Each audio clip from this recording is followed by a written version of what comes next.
Hey everybody, Ryan here at eTrailer. Today on our 2014 Lincoln MKX, we're going to be showing you how to install the etrailer.com Class 3 trailer hitch receiver. But before we do that, why don't we check it out and make sure that this is something that's going to work for you. So if I had one of these MKXs and I was looking for a hitch, I feel like probably the first thing that would come to my mind is how it's going to look. You know, these are really nice cars that have a great appearance to them, and so if it were me, I wouldn't want, you know, a gigantic hitch hanging off the back that really sticks out and is really noticeable. And honestly, I think out of the bunch, this is probably going to be my favorite as far as the appearance goes. You know, it sits a little bit further back, and you know, it's visible, but I think it actually looks pretty good. It almost looks like it's part of the car. You know, it kind of just swoops right down and stays up nice and tight. And I think what really helps it too is the finish. So it has like kind of a matte black type finish, and it almost matches the plastic here in our bumper perfectly. So it really does do a good job of blending in. With that said though, you know, how it's gonna look only goes so far. You still wanna be able to use the hitch to actually do things, whether you plan on doing some towing or using accessories like a bike rack or cargo carrier. You know, you're going to want a hitch that can get the job done. And honestly, this one checks that box and will do just that. With this being a Class 3 hitch, it is going to give us that 2" by 2" receiver tube opening. Super common size, and a ton of different accessories will work with it. At the end, there is going to be a reinforced collar for a little bit of extra strength. And the hitch is going to use the standard 5/8 pin and clip. Keep in mind though, it doesn't come with the hitch.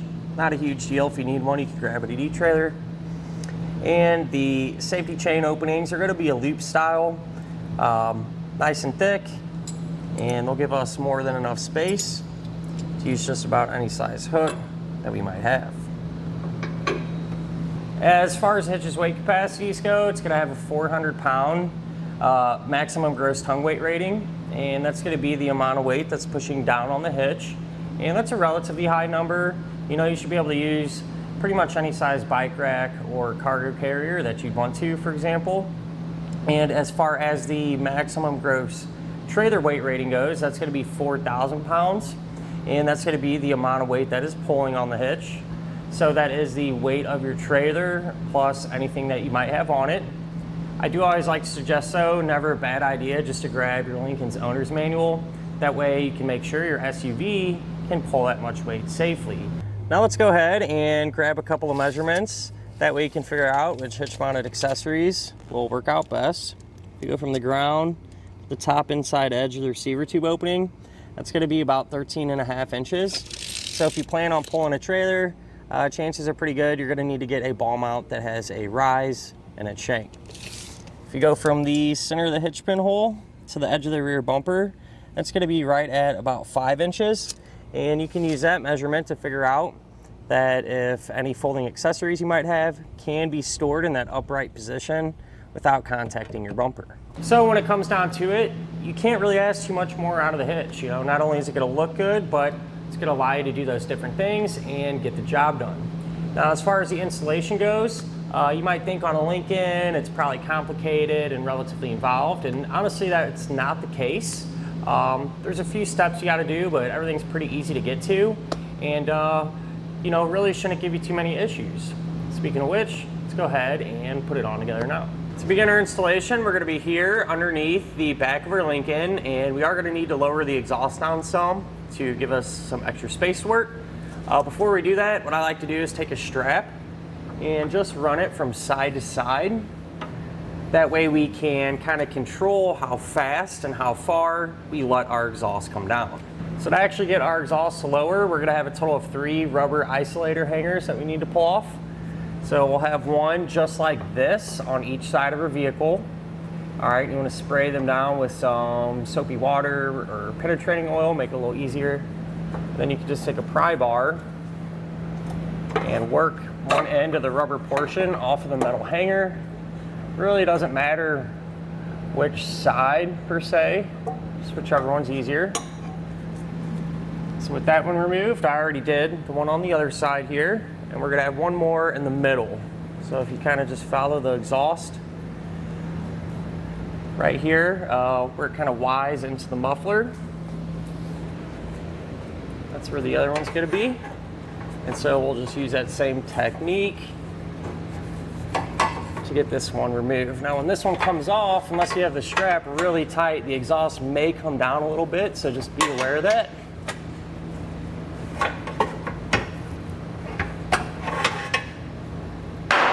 And then what we can do, once it is removed, is loosen that strap up and let the exhaust hang a little ways.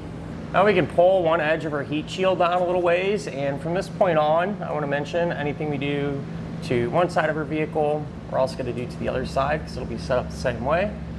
But where we're at here, we're going to have 2 bolts that we can pull out, and we'll use a 10mm socket to do that.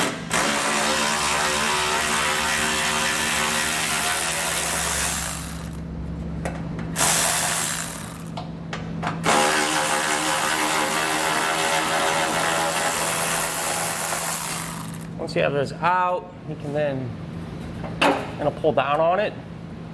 You know, about in this area is fine. That'll give us the space we need because we're actually going to have to trim a portion of this off.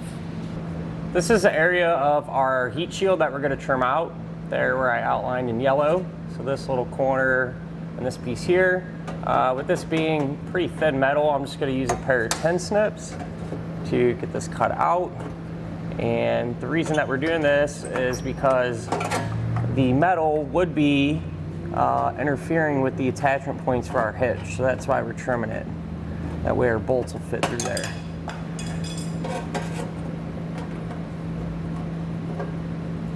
And once this is cut out,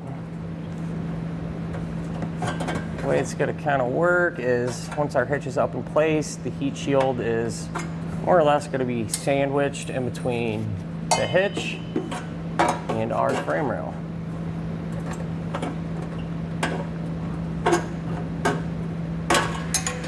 Now we can get our hardware installed in our frame rail, and we're going to have 2 attachment points that we're going to be working with first. We'll be using this hole as well as this one. And what you're going to do is take your pull wire, and we're going to start with this hole here. You're going to take the coil end of it and push it towards the back. And it's a little tricky to see, but pretty easy to feel. At the end of our frame rail, there's a big opening that we're trying to get this through. So we're going to put that in there and push it back so we get it to drop down. Once you have it like that, you take a spacer block, put that over, and a carriage bolt. Now pay attention because there's 2 carriage bolts that come with this hitch that are a little bit longer, and you want to save those for later. So for these 2 attachment points, you want to use these shorter type carriage bolts. With that said, we'll thread that on. And you're just going to kind of guide that hardware into the frame and pull on your fish wire until you get that bolt to drop down through like so. And pretty much the same exact deal for this attachment point. Again, you'll just put the coiled end of the fish wire through, pull it down, and we're going to be using that same hardware combination for this one too.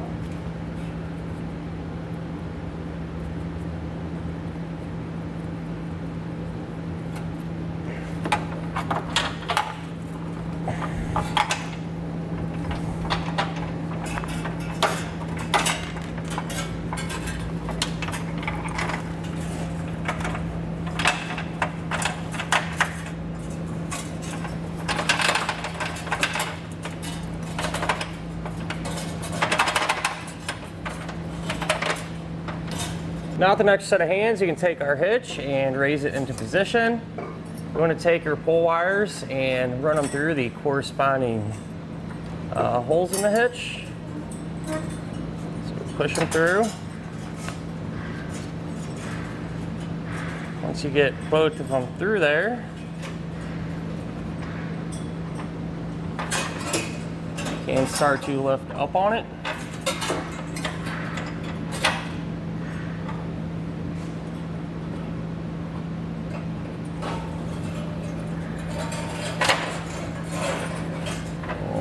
push it up flat.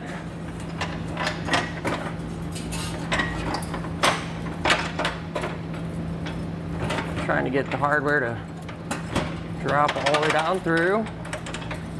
And once it is, you can remove the pull wire and take a flange nut. And you want to get at least one of these started on each side, hand tight. That way the hitch will support itself while we work on the rest of the hardware.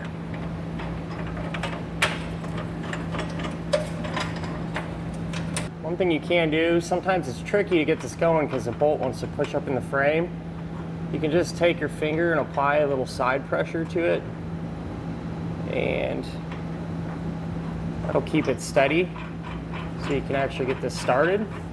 Once you have all these going, we're going to come back with a 3/4 inch socket and snug them all down.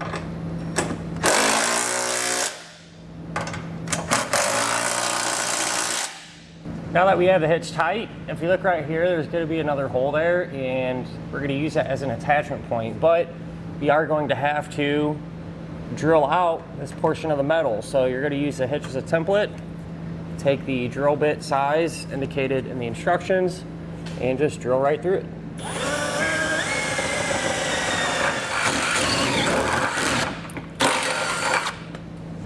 That hole drilled out, again, we'll take pull wire.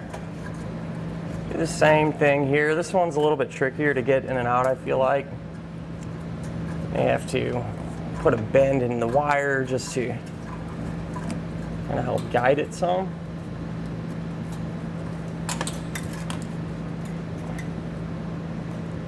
Something like that may work out, so give that a go.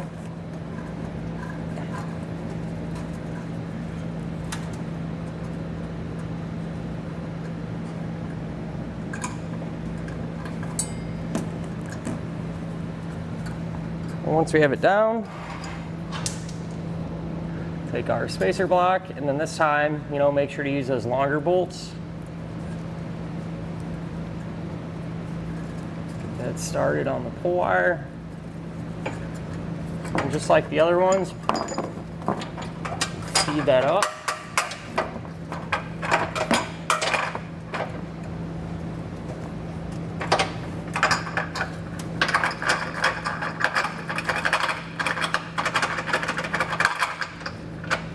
To drop down.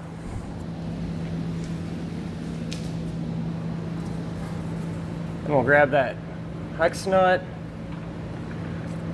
get it started, come back with their socket and snug it up. Once everything is tight, we need to make sure and come back with a torque wrench and torque down all of the hardware to the amount specified in the instructions. If you don't have a torque wrench, you can grab one here at eTrailer, or a lot of times if you run to your local auto parts stores, they have one available to rent there. With the exhaust torqued down, now we can simply rehang our exhaust. So I lubricated the hangers again, and this time we're not going to need any tools. We'll just hold it up and slide everything back together. Until the hangers are back in place, go ahead and get rid of our strap. And that'll finish up our look at and our installation of the etrailer.com Class 3 trailer hitch receiver on our 2014 Lincoln MKX.